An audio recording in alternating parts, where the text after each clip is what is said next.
Good evening. Welcome to Visual Radio Live here at the beautiful new WinCAM Studios, luxurious WinCAM Studios here in Winchester, Massachusetts. Thank you to Judy and to Jeff.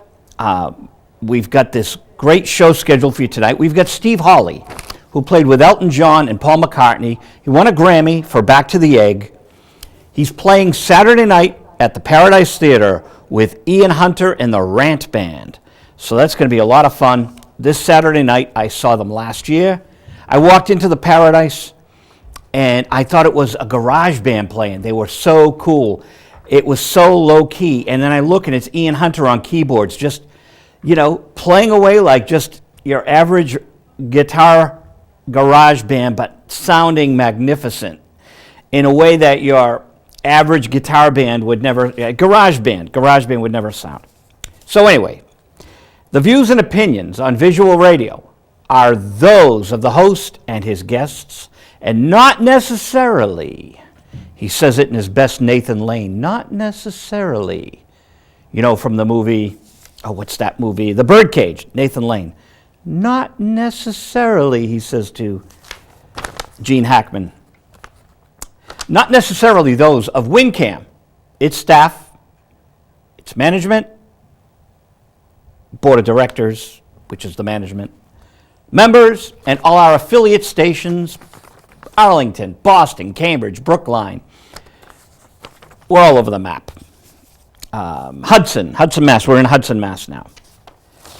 Everywhere but Medford, because Medford doesn't have good quality television. We do here in Winchester. Now, Judy taped the Midnight Madness here in Winchester, and I missed it. I missed a bunch of things. I missed the Medford the Christmas tree thing yesterday, and then last night here, I guess, in Winchester was the Midnight Madness. So if you go to WinCAM's Facebook, check out WinCAM's Facebook, and you can see Judy's 1-minute video. Also, there's Just a Minute TV. Go into Google, put Just a Minute TV, and Don Daniel, our own Don Daniel, has this wonderful over 100 videos of 1 minute in length. And mine is The Birds with Buzzy Linhart. I'm very honored that Buzzy Linhart let me use his unreleased Birds, produced by Eddie Kramer and Buzzy Linhart at Jimi Hendrix's studio. It's a 1-minute film that I did at a beach along the New England coastline. So, hey Jeff, how's the dial tone? We're going to have a guest. And you know who the guest is if you watch the show regularly.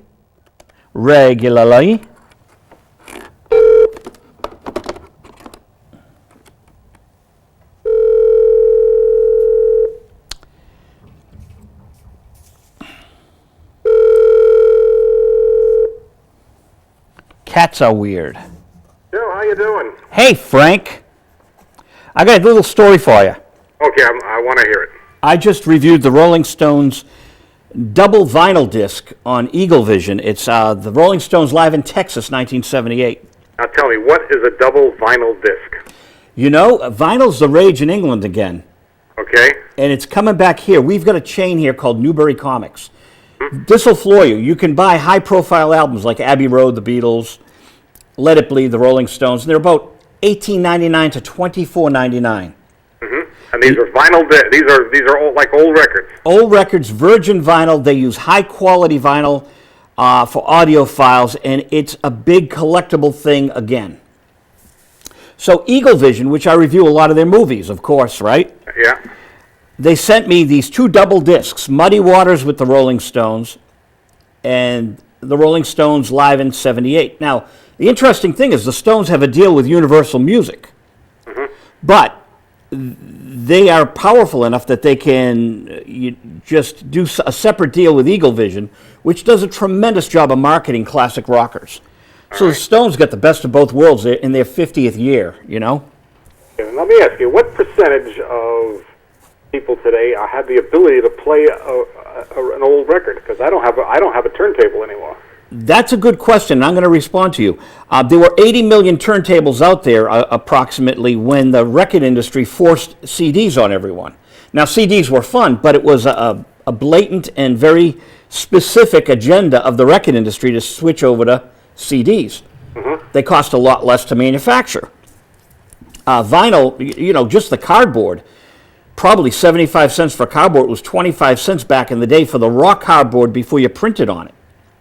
Okay? Then the vinyl is an oil-based substance, and when the price of oil goes up, the price of vinyl goes up. Yeah. So, but my story is this. Okay. I reviewed the DVD back in February. I went and reviewed the vinyl, and then I compared my two reviews without having referenced the original review, and I really disliked the DVD, and now I really like it 11 months later. Now let me ask, how much different does it sound? It's not that it sounds that much different. It's that I appreciated it more this time around. Okay. That's the thing. Vinyl has a richer quality, and it all depends on the audio system you're using. Let me ask, for the trained ear with the right audio system, you can tell the difference between vinyl and CD. Oh, absolutely. When I was driving in my car and they started playing CDs, I could tell the difference between a CD and a vinyl record, because as you're hearing the CD, it's pure, and when you hear the vinyl, you could hear the scratches. Yeah. Now, you wouldn't hear the scratches when they were playing the records in the old days because there was nothing to compare it to. But as you're driving around and they're playing CDs and then they're going to vinyl, you would actually pick up on the scratches, and you could tell the difference because then they were mixing it up. But your ears just disregarded the pops and crackles on radio. That was part of the deal, Yep. And so as the ears got trained to a purer sound, there are other nuances with early CDs. Pianos were brighter. Bass lines weren't. So they had to come out with these different ways of mastering the CDs. And Sony, which had messed up with that VHS and beta thing, where they owned beta tape and they wouldn't let the world own it, and VHS, an inferior format, beat them out. This time they gave away their mastering. The whole world could use it because they wanted everyone on the Sony system of this mastering for CD. So they got richer quality, but CDs are still brittle. They're still digital, and there's still a lot of gaps that aren't filled in. So there is a harshness to the DVD, the CD, and when it comes out over these Bose speakers now, very shrill. You don't get the richness that vinyl provides. So vinyl, when you first play that record, when that needle first hits that groove, that's the purest you're going to get it. Oh, vinyl is back in the UK, but it hasn't quite caught on. It's not back here yet? Oh, no, it's catching on in America. You can get turntables at Staples. You can get turntables at most major audio stores. I was at Micro Center today in Boston. Do you have one of them down there? We do not. Ridiculous. I won't say the price on the air because we're a non-commercial station, but I bought a 2 terabyte hard drive. That's right now it's downloading Frank Stritto from the WinCAM computers. Okay. So I got 2 terabytes for what I used to pay for 1 terabyte. And you can buy 3 terabytes. Terabytes hold 1,000 gigabytes. What do you pay for a turntable these days? $100. $100, okay. And what they sell them for is you go to Staples, you transfer your old vinyl to CD. So people are transferring vinyl to CD from their computer, or you can get standalone turntables that will have the CD right in the turntable. Because people want to have their vinyl, have their cake and eat it too. Have their vinyl at home and take the CD on the road with them. And it's legal to make a CD from your vinyl because you own it, you bought it, and you can have it in any format you want. You just can't make copies and then sell them, Have I got that?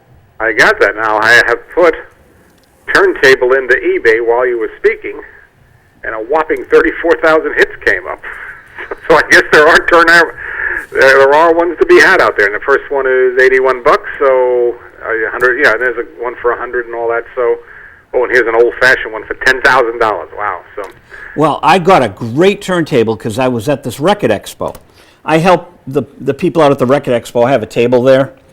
So I bring some of the guests that are on visual radio to the record expo for them. It's fun. And there was one of the dealers had a beautiful turntable. He wanted like $70 for it. And he had just put a new stylus on it He paid about $35 for the stylus or something. But it was time to go, and he didn't want to lug it home. He sold it to me for $35. I got the new turntable, well, the old turntable and the new stylus. That was a good deal. Yep, all right. So, yeah, it's worth getting a turntable, Frank. Okay, well, well, you know, as your listeners know, when the topic is music, I listen to you, and when the topic is movies, you listen to me sometimes. But I don't know anything about music. Well, we got 20 minutes tonight, and I'm going to tell our people out home. Today is November 29th. It's our last November show. Yep. So next week will be December 6th. I have a woman from Malta in the Mediterranean. Okay, what is she going to talk about? Her new song. She has an album out. Sophie is her name, Sophie Di Battista. Mm-hmm. She'll talk about her new album and her new single, which comes out December 9th. And she's calling in from Malta. That's kind of fun. And then you and I will talk about the Flying Deuces. Flying Deuces, Laurel and Hardy, yes. Which will be played on the 7th. And then but we'll also talk next week about the Voyage to Planet of the Prehistoric Women. Oh, we're going to talk about 2 movies next week. All right. I want to do them in advance. That way, sometimes Anthony's not here on Fridays. Okay. Because then we get double exposure. He plays them again on the Friday night for us. Okay. So that's why we're going to stagger them. And I'm going to try to get you a big list in advance again. Okay. So, that being said, we got Flying Deuces with Laurel and Hardy coming up next week. And what's on this week? The Phantom of the Opera? Phantom of the Opera we talked about last week. That's the 1943 version. Yep, and you're in the system, so it will play tomorrow night at 9 o'clock. You and I play, and then the movie kicks in. Very good. We got our director tonight, Jeff Dearman. Say hello to Jeff. Hey, Jeff, how you doing? He's waving to you. He's in the control room. Okay. You don't see what it's like here. I'm in the studio, and he's in the control room. So someday I am visiting, but You got to come to Boston. We are someday. But the thing is, our relationship is no good, and we've never met. And I'm afraid if we lay eyes on each other, some psychological thing will kick in, and the relationship will change. I don't think so. I've already seen you on YouTube, and you've seen me on YouTube, so. When I got the advantage of it. If I passed you on the street, I would recognize you, whereas I'm the Phantom. No, I've seen you on YouTube. Oh, okay. Well, in that case, of course, it was a few years back. You're at some fan festival. That's right. I was 5 years younger and about 70 pounds heavier. So. Oh, so you've lost weight as I've gained it. Okay. Well, everything is cyclical. It's fighting its way back. Yeah. Hey, I went to the gym last night. Do you go to the gym? I do. I go to the gym, and my wife and I get up early and go on very long walks. Oh, that's good too. 5 miles or whatever. So we walk for about. You go more than that. We're sometimes on the road for 3 hours. Well, Frank, as you know, those of us that know these old movies, we better get out there and walk every day because we have to keep it circulating. That's right. It's not easy. Now, Joe, you sent me your review of Hitchcock, but I haven't read it because I haven't seen the movie yet, and I wanted to see the movie before I read your review. Okay. But on a scale of 0 to 10, what do you give it? I give it a 7. 7. Okay. And The Girl, on a 0 to 10, what do you give it? 5. Okay, and for those who don't know, The Girl was the HBO special that centers on Hitchcock's relationship with Tippi Hedren in The Birds, and just from watching the previews, I guess the movie Hitchcock centers on the making of Psycho with Janet Leigh. So, and I can tell you this about both. The Girl was based on the Tippi Hedren book, I guess. Yeah. And the Hitchcock movie was based on the making of Psycho. No, let me retract. The Girl, there's a guy that has 3 books out on Hitchcock, and he knew Alfred. Yep. But after Alfred had passed away, he got more scandalous. So I guess it's based on his book, on Tippi Hedren. Now let me ask you, and this has nothing to do with Hitchcock, but it has to do with celebrities. You know, I wrote my book on Dello, and a handful of people that I interviewed told me things they didn't want to go in the print. You know, they said, "Here's my opinion of so and so. Here's my opinion of this event," but I don't want that published. All right. So I have not things as scandalous as that author had on Hitchcock, but I have things I know about. You know, the period which I'm honor bound not to tell. When that person passes away, do you think I should open up And it begs the question, did the guy who's writing on Hitchcock, did he know these things and pretty much kept them to himself while Hitchcock was alive and felt free to talk about them when Hitchcock died? Or did he feel unfettered by the truth and let his imagination wander after there was no one around to say that's not true? Well, I can't speak for him, but I can answer your question this way. Okay. I represented a man who produced the Rolling Stones. Their golden era, 104 to 120 of their titles he did. He had some demons, and it's well known he did heroin, as did Bela Lugosi. So I'd like to think of myself as a more distinguished person working with that individual, not Ed Wood, because I think my body of work speaks separate from working with that fellow. Okay. As a writer, et cetera, et cetera. Ed Wood was just Ed Wood. So I just have to make that distinction right there. That being said, I know stuff that I won't reveal because it just isn't fair. Even, he passed away in 92, 20 years after his passing. His wishes were that certain things not be known, and he told me them in confidence. And I can understand why, because why hurt people who, just because they're involved with celebrity, why hurt them when they're not really part of the big story? It's just, it's shocking, it's scandalous, and it's like, oh my God, that would be really good to sell, but why should you have to rely on the shock value to sell something? And that's why The Girl, which you've seen, right? Yep. I'm very disappointed in it when I think the making of the Birds and just the wonderful legacy of Hitchcock, so throw it in a little National Enquirer, but don't make it it was just clumsy. I thought Toby Jones was clumsy, and that's my opinion. Let me first jump in and say Bela Lugosi never used heroin. He used a painkiller, morphine as a painkiller. Okay, thank you. And if his problem arose today, we would all say he got addicted to his painkillers, which is what they were. Anyway, having said that... No, thank you for correcting that. Having said that, this is why I like to write about movie characters instead of real people. Because I wrote an article on Bela Lugosi, which was never published, and there was a lot of speculation in there, and I showed it to somebody, and he said, you're writing about him. My friend went quite inside. He says, you're writing about him if he sees somebody at a movie where you're free to make all these speculations, because in the end, the character in the movie does not exist. And I read the article, and I guess, he's absolutely right. You're talking about, Bela Lugosi has a living son. He has living grandchildren, living great-grandchildren, and anything you write about him or anything you write about a famous person, even if he's long dead, affects the living.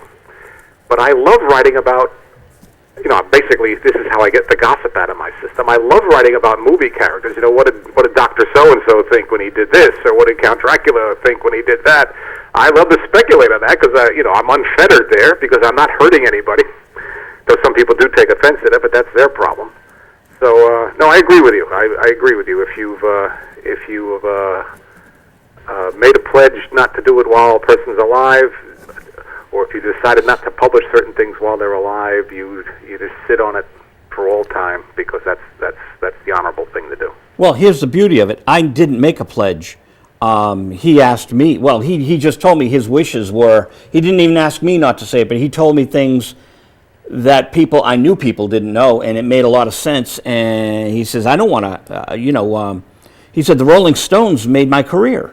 Why would I want to diminish it in that way? So I thought that was gentlemanly of a man who had a drug problem. Yeah. But movie characters. Neo in the Matrix is like one of the most observed and talked about. Mm-hmm. That movie really spawned a lot of chatter on the web. Yeah. And they're perfectly free to talk about it because it's not a real person. No one can be hurt by them. No reasonable person can be hurt by anything they speculate. Whereas when you start speculating about real people, unless you go way back and you start speculating about something from 200 years ago or whatever, that's fair game. But with people that have Lugosi's been dead 55 years now, and but there's still people that would be personally hurt, could be personally affected if you started saying things about him without the proper proof. If it's true and you find it on your own, that's another thing. But if you're told it in confidence, you have to keep your mouth shut. Well, Now, Bela Lugosi Jr. did contact me last year, and I never got back to him. Mm-hmm. And I think I will now that it's not Halloween. So maybe I'm just going to put the thing out, hey, I'd love to talk about your father and what you do. And, we could do it December or January. So I will alert you Okay. if he wants to do it. And I'll apologize for, I'd forgotten all about that. We get so busy with the show. He contacted you. I'm stunned. Well, I contacted him, and he got back to me. Oh, okay. All right. Well, I hope he goes on. He, TCM, Turner Classic Movies, did that thing through the theaters where for one night you could go see Frankenstein and Bride of Frankenstein on the big screen. Yes. And as a run up to that, when I went to see the movies on the big screen, they had recent interviews, for that event with Sarah Karloff and Bela Jr. And he's out there giving interviews. I thought he pretty much had backed away from that, but I hope you do get him. Now, Bela Jr., there was nothing to do with the Bride of Frankenstein. Was Bela Igor? No, yeah, Bela. They showed Frankenstein, Bride of Frankenstein, which Bela Lugosi is not in. The only thing he had to do with Frankenstein was turn down the role, and they gave it to Boris Karloff. Okay, got it. But he's not in it, so Bela Lugosi, Boris Karloff, they kind of joined at the hip, whether they like it or not. He's in Son of Frankenstein as Igor. Yes, he plays Igor in 2 movies, and then he plays Frankenstein's monster in a movie, and then he plays Count Dracula in Abbott and Costello Meet Frankenstein. He was in 4 Frankenstein movies, if you want to count them. Boy, it's just an amazing thing how the world works, because Universal, which now appreciates these copyrights they have, think of what they would have if they really nurtured Lugosi. Yeah, I can. I'm a Lugosi fan, but I can count almost on 2 hands the movies that he made that I consider good. The other ones, whether he's good in them or not, they're not. They're just. To be honest, most of them are trash. There's a lot of bad movies and a few good ones. And if he made Dracula in 1931, if he could have made one good movie for the rest of his life, how wonderful that would have been, but that just didn't happen. It's the music industry reflects it, the book industry. I could write volumes on the injustice of it all. Yeah. But Joe, let me say that this has been a great week of television watching for me, because Hitchcock is all over the place. They're showing all those old movies as a build-up to the release of the movie. And the movie, I don't know about Boston. Houston, it opens here tomorrow at one theater, and then I guess it goes in the more general release a week from then. But right now, I've seen Psycho again. I've seen The Birds again. I've seen Vertigo again. Rear Window, North by Northwest. It's all in the past week or so, and it's almost like I had a chance to reassess Hitchcock. And so I've had a great time watching him this week. And not all his movies are great, not all his movies are good, but when he's on his mark, there's no one that could touch him. There is the Blackmail, the 1929 British film. Yep. I watched it on YouTube the other night. Well, you showed it, right? We spoke about it. We probably did. 4 months ago. Yeah, but it is fascinating to just see this stuff up on YouTube and available. Oh, excuse me. We didn't talk about Blackmail. We talked about The Lodger. That's okay. Right. Yeah, well, there's so many of his in public domain now. Yeah. I guess the old British ones are falling into public domain one by one. I don't know the British laws on that, on copyright and all that, but there's a hand. I think most of them are the old British ones. But what's your favorite Hitchcock movie? I have to say Psycho. My opinion, initially my opinion of Psycho wasn't so high, and the older I get, the better it looks. But my favorite Hitchcock movie, the one that really gets to me, is Notorious, the 1946 Cary Grant, Ingrid Bergman one. And I won't tell much of the plot for anybody that hasn't seen it, but the whole movie, Cary Grant loves Ingrid Bergman and can't say it. And I'm almost yelling out in the theater, tell her. It's a very effective movie, and I love the Jimmy Stewarts from the 1950s, Vertigo and Rear Window. Rear Window is really a fun movie to watch, and Vertigo could be a very effective. And North by Northwest, I find a very fun movie to watch. Now, Vertigo I haven't sat through all the way, and Rear Window was probably, right under Psycho, and maybe on some moods I might have it right next to Psycho, Raymond Burr is great in it. Raymond Burr, I'm sad that he became a good guy, because if you watch his older movies, he was a great bad guy, and he's very good in that movie. And there was a PBS documentary on Hitchcock and Selznick. David Selznick is the producer that brought Hitchcock over from England, and Selznick, I'll be honest, was kind of a control freak. He liked to dominate his movies, no matter who the director was, and Hitchcock, his movie was his movie, and there was this tension and rivalry between them. And this documentary speculated that Raymond Burr in Rear Window was made up to look just like David Selznick. And it is a striking resemblance when you put the photograph of David Selznick next to Raymond Burr from that movie. You couldn't make Burr look more like him, and they do look quite a bit alike. That is great. We've got 3 minutes, and then we have Steve Holley, who played with Elton John and Paul McCartney. I don't know if you've heard of those groups. I've heard of Elton John. I don't know anything about music, but I don't live in a cave, so I've heard of those guys. You heard of Paul McCartney? Yeah. Okay, so Steve Holley won a Grammy with Paul McCartney, Back to the Egg, and he's playing with Ian Hunter of Mott the Hoople this Saturday night. Okay, and is that Ian Hunter any relation to the actor Ian Hunter of the 1930s and 40s? No, you'd probably know our Ian Hunter as the guy who wrote Cleveland Rocks for the Drew Carey Show.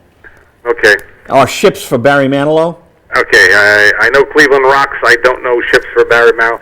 But Joe, I have no trouble going to your nationwide international audience every week and showing how little I know about music.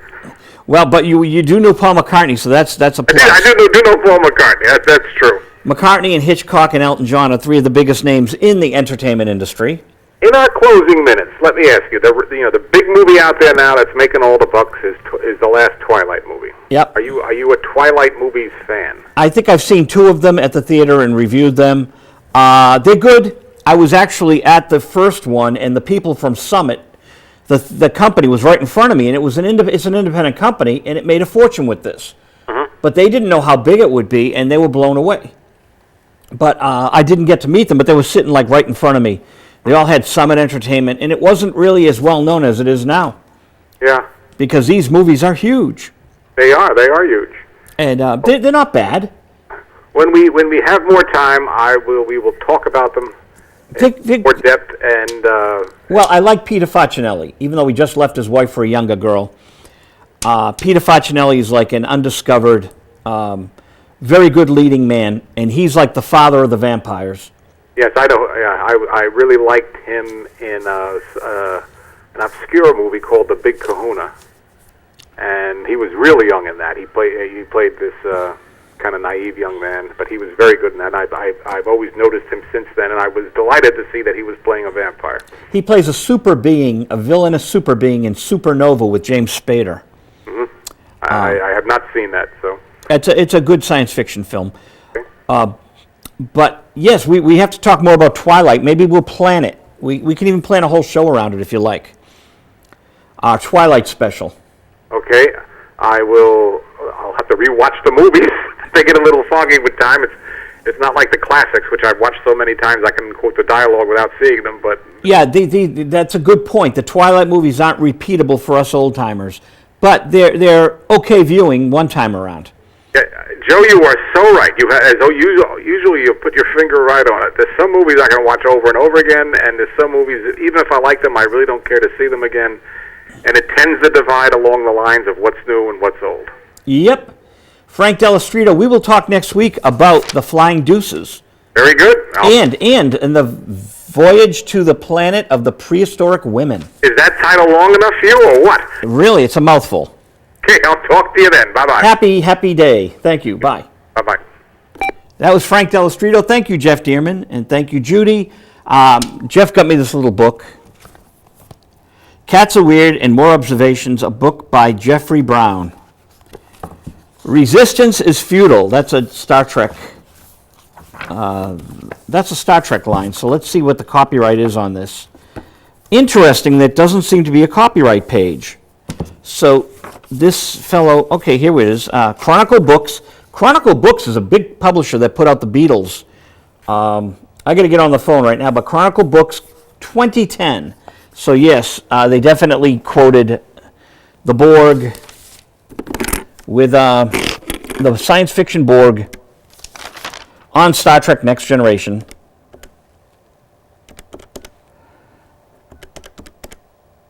And on to our next guest.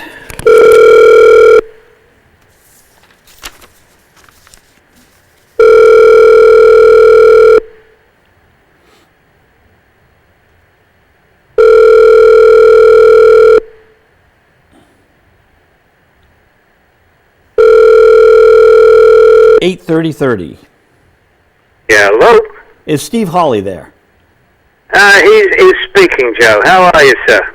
It's good to hear you. I am well. How about you?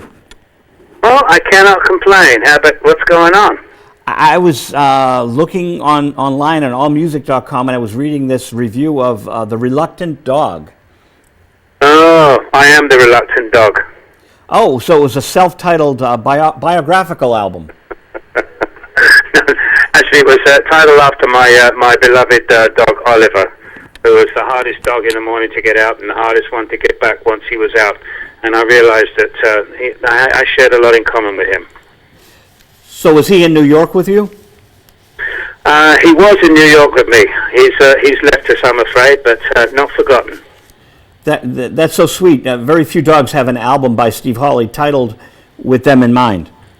That's true. That's true. So, that's the first and last, I'm pretty sure.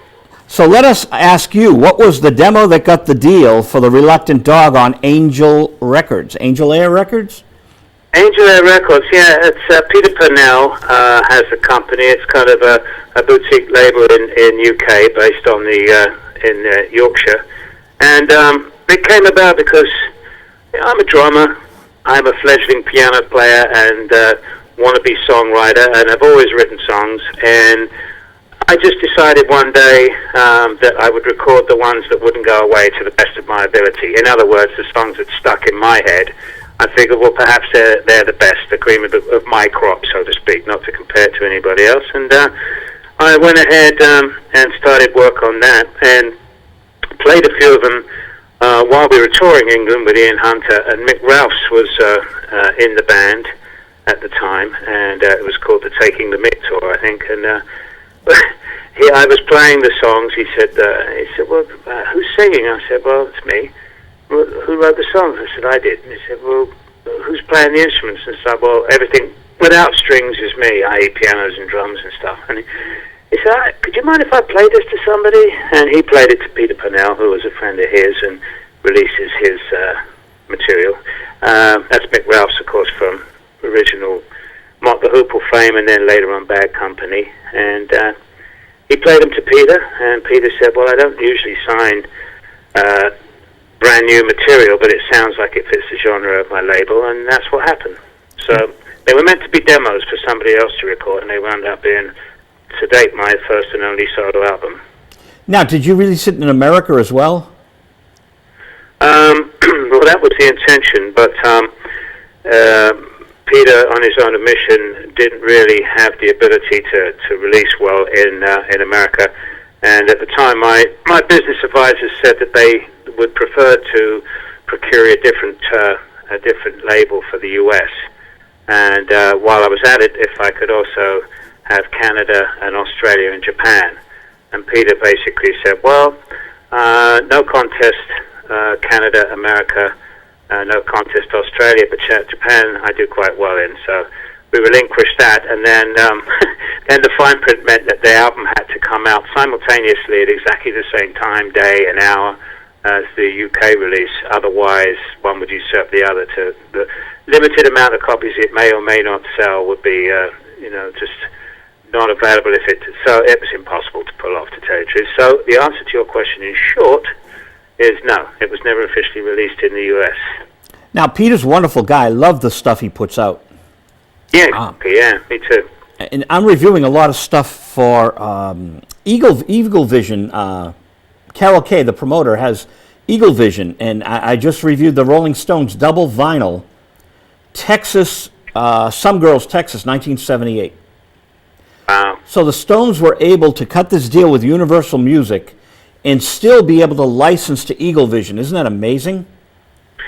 Well, nothing surprises me these days, to tell you the truth. I think I understand less and less on a daily basis as to what's really going on.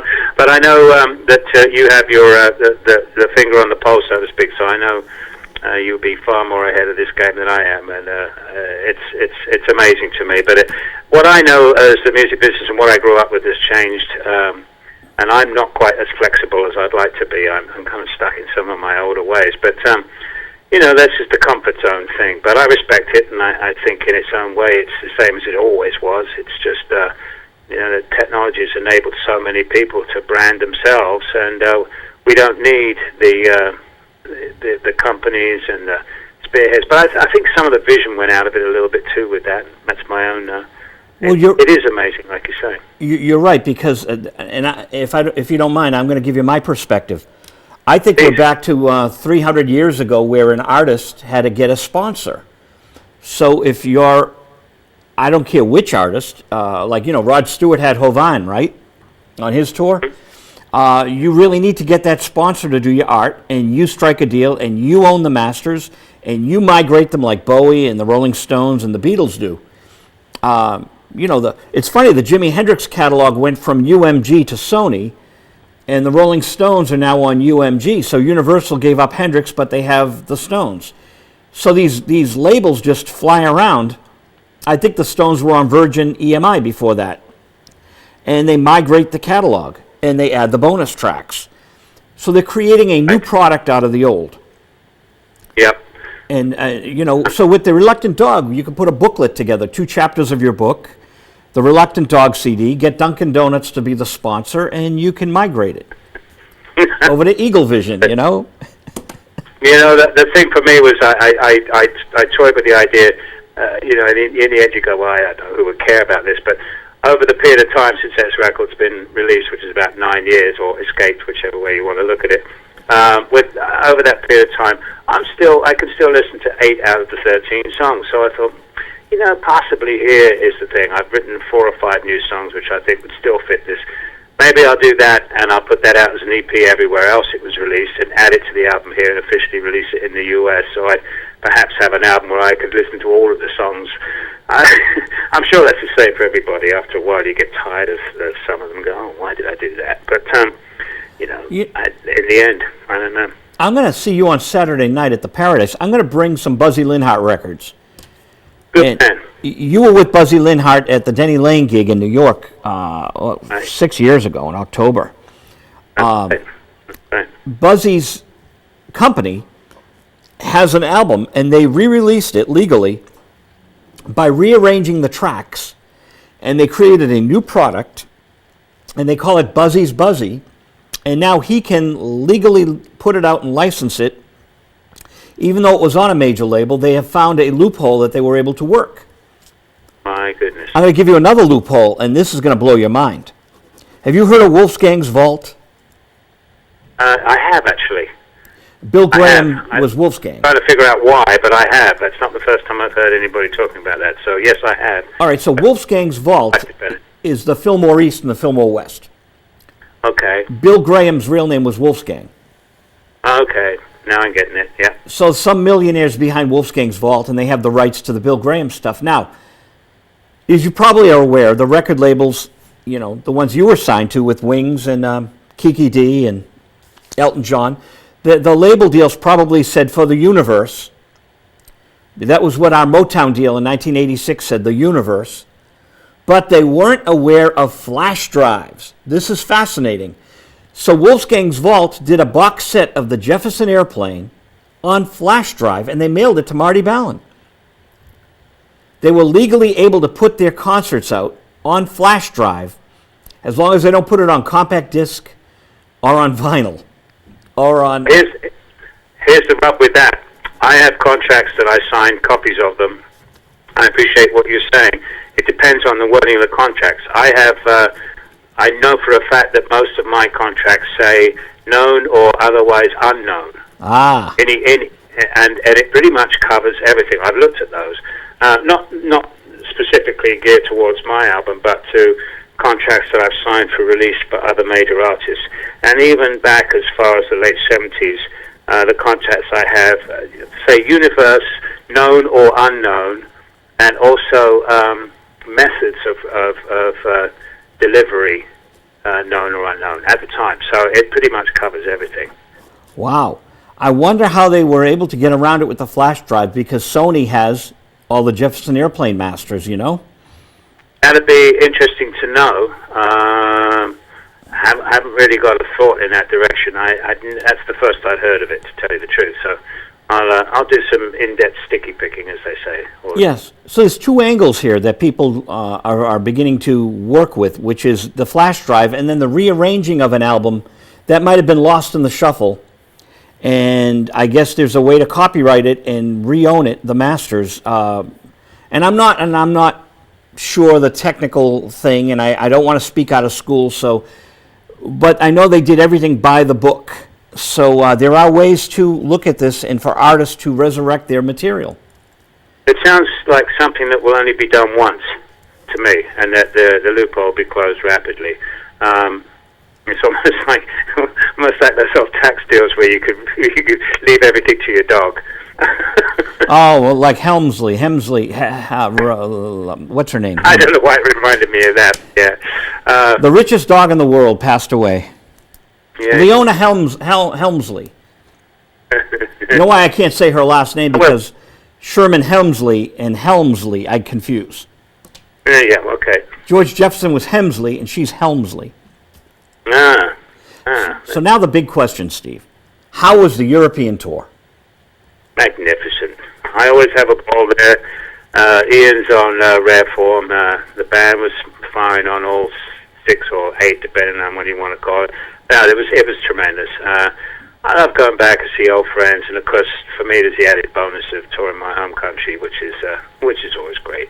And I took a little 10-day vacation at the end to just digest it all, and it's fantastic time. And yeah, great. And we've still got a few more now for the years out, and a few more on the West Coast next year. And so all good things, all good stuff. And pleasure to be playing the songs on the record. And it's interesting too. Something that came up in my mind anyway from playing the new album when I'm president. We record all of the songs now by rehearsal, and then go in and record them in the studio. And we did this record pretty swiftly, or recording pretty swiftly, I should say. They're not exactly records anymore. But the fascinating thing to me was, as soon as we got on stage with the songs, the arrangements fell into place more easily, and things that were sort of struck me as being wrong at the time or could have been better, it all comes into place on stage. And in the years ago, we had the benefit, you could go out and you could actually tour the new material before you recorded it, which is impossible now because it's on YouTube the next morning, no matter who we play in front of. So that's one of the disadvantages of the new world, is that a lot of the time, the preparation we have with new songs that would take place in front of an audience is a thing of the past. If it's, you know what I mean? Right. And all of a sudden we started playing some of the songs, and I said, oh, it's so obvious. Why didn't I do that on the recording? And it's amazing how often that happens. So that's one of the things I miss.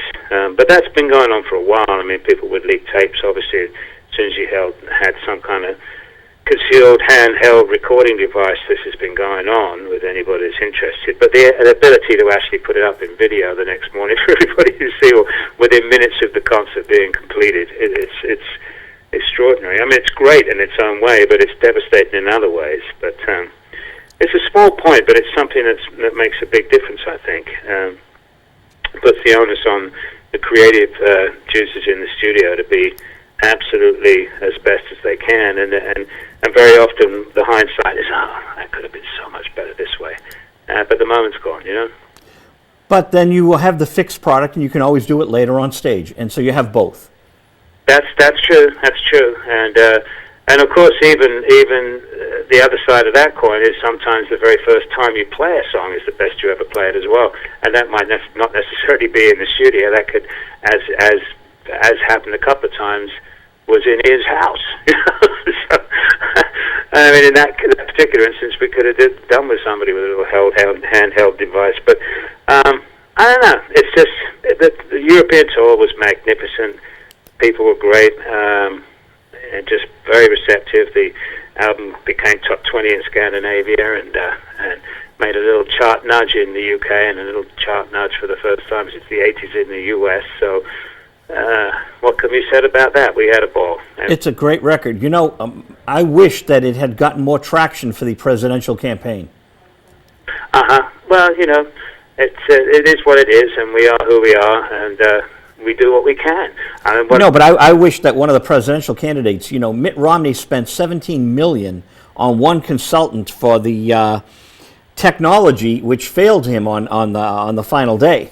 The technology crashed. It was based here in Boston, and they paid $17 million. You know, for $1 million, they could have put on "When I'm President" on all the commercials. Wouldn't that be great? You know, it just made perfect sense. But logic out the door. Did you ever meet John Lennon? I never met John Lennon. I'm afraid to say I have met all of the other Beatles, or had met all of them, and John was the one guy I never met from there. The reason I bring him up is I believe Instant Karma was meant to be an instant record, and where he rolled out of bed, wrote the song, they ran in the studio, and it took them 7 days to get it out, if memory serves. So the British copy had a John and Yoko mix, and then Phil Spector did the final mix, so they pulled the British single. You can't really tell the difference, but there are two mixes out there. And John Lennon had this instant record, Instant Karma. And I wonder how we would feel today where it really is happening. You write a song and you put it on the internet instantly. You could record live onto the internet and it's out there as you're doing it. I think he would adore that, actually. I mean, I have somewhere buried amongst my archives a little comment he made, which is, I think I have it verbatim. He said, "All over the world there are people humming into tape recorders. I just want to bring them out so they can all hum together." That's great. And I seem to remember that. I've got that somewhere. I do have a vast collection of stuff. I don't know how. People sort of tend to give me things along the way, and I'm never quite sure what I've got. One guy came up to me last year and at a concert in Hoboken in New Jersey, which was unfortunately just devastated with the Hurricane Sandy. And I don't know who he was. I can't remember his name. I don't even know if he introduced himself. And he handed me a disc and said, "You probably have all of this, but just in case you don't, I'm going to give it to you." I have never seen a collection like this in my life. It's when I put it into the computer, it just goes on. It's just pages within pages, and it just opens up. As far as I can tell, it's got everything I ever did in my entire life on this thing. It's extraordinary. It really is, and I've no way of thanking him. No way knowing where he came from or anything. And I just thought he was going to give me like some concert footage, either concert footage or audio tape from the '70s. But no, this is it's superlative. It's a ridiculous collection. So you can build on your website. You can build now archives. Yes, if I was clever enough. I'll have to send it Joanne in England. She'll take care of it. I'm really useless with that stuff. I have to confess. I wish I were better, but I am a little bit all thumbs when it comes to the internet, I'm afraid. But people can go to steveholley.com, or they can go to Facebook, Steve Holley, and there's a page for you up there, right? There is indeed, yeah. Yeah, and there's a MySpace too, I think.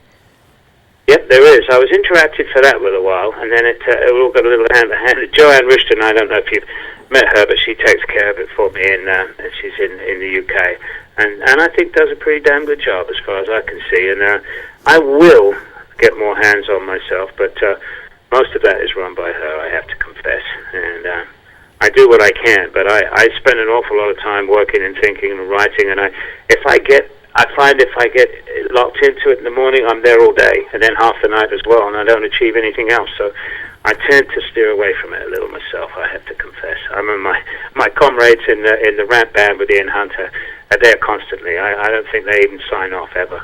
They're twittering all the time. They're twittering from the stage. Twittering on Facebook, it's miraculous. Now, here's an idea for you. I do two websites for Bobby Hebb, bobbyhebb.com and sunnythesong.com. Uh-huh. So in order to really keep things moving, I have a blog. And the blog, when like Sophie, this woman is doing Sunny. So I interviewed her, and I'm going to interview her on the show next week. But I put my interview up on Bobby's blog spot, and then the designer has it automatically go to, in a few hours, it pops on a bobbyhebb.com and Sunny the Song. So you could do the Steve Holley blog and just do a paragraph every day, a little diary, and then it goes to your website, and automatically the website will just publish it at a certain point. Well, I'll bear that in mind, Joe. I can't promise anything. No, but it'd be cool to, like, from the tour, Steve Holley's thoughts, Mick Ralph's jumped on stage, something like that. It would be good. I think Ian takes care of that with his horse's mouth, which is pretty much exactly what you're talking about, and people can actually write in and get a response for him, and that's all monitored. But it's great. I have a couple of people that would love to take all this responsibility on my behalf, but I have to confess that SteveHolley.com, I reinvest in that every year, and I really have done very little. Nothing, to be honest. And I suspect I'll get around to it at some time. Right now, every day is consumed with living, and I just don't find the time for it. It's incredible. But I did remember trying to get out of Facebook when it first started up, and it copied my address book and sent Yikes. friend wishes to everybody. So I went to bed with about 15 and woke up with 2,700 and something. I love it. It's great. But, I'll get there. I promise. Well, here's a funny story. I'm going to, tomorrow or Saturday, I will edit this and have it up on YouTube, okay? Yeah. And I put up Burton Cummings of the Guess Who. He came to town. I interviewed him. Yeah. So the Burton Cummings, I talked to him about These Eyes. He just got an award for These Eyes, his big hit, first big hit. Yes. And it had 40 hits, and the next thing I know, it had 640 hits. And I'm thinking, what's this, a glitch on YouTube? How'd it go from 40 to 640? I did a Google, and Burton Cummings put it on his own Twitter. Tweeted it out there, and 600 people jumped on it. It's amazing. It's incredible what happens. I was talking to somebody, I'll give you info on this at some other time. I've been proceeding with some work with a guy in New York City who just told me and delighted me and surprised me. I'll tell you about the details of it later rather than now because I have to confirm all this. He's telling me we had 540,000 hits on a piece that we did. Now, is that possible? Well, that's very possible. On YouTube? Yeah. Yeah, you played with McCartney, you played with Robert Plant, you've played with all these amazing people, Elton John. They get millions and millions of hits. So, yeah, 540,000, that's modest, Steve. In a month. That's pretty good. That's very good. That's yeah. That's good. That's very good. That means a lot of eyeballs are watching you. Yeah, but I think I'm a very small part of it. The song itself, I'll send you the song. in a few days, I'll get permission to send it to you. You tell me what you think. I think it's a little questionable politically, but it seems to have tickled some people's fancies anyway. So I find it astounding. It's interesting. I was merely a sideman in that, and I didn't expect that kind of event or attention. And I doubt that it's me that's drawing it. I think it's the title. But as I say, I'll let you know about that. Yeah, the titles do drive them. Yeah. But Yeah, could well be. We've got about 60 seconds left. Could you say this is Steve Holley on Visual Radio? This is Steve Holley on Visual Radio. You've been visualized. It's going to be a lot of fun to see you Saturday night at the Paradise. It's December 2nd? December 1st. December 1st. Wow, it's the first day of December. First day of December, Saturday, yeah. The Paradise Theater. Yeah. You haven't played there as many times as I. I've played there 49 times. Have you really? Yeah, but I haven't played there in about a decade. But in the day... I think I played there 5 times maybe total. I have more fun going to watch you play. It was fantastic last year. It's going to be great this year, I know it. I'm really looking forward to it, Joe, and it'll be a pleasure to see you there. And thanks for having me on board this evening. That's great. Boston loves Steve Holley. Hey, lots of love, Joe. I thank you for everything. All right. Great. You're the best. Good night, Steve. All right. See you later. Bye. Steve Holley. The views and opinions on visual radio are mine and my guests, and not necessarily those of Jeff Dearman and the WinCAM staff. Thank you, Jeff Dearman. Thank you, Judy. Thank you, everyone. It's the last show of November. Steve Holley on visual radio. Frank Dello Stritto. We'll be back next week with Sophie and more film reviews.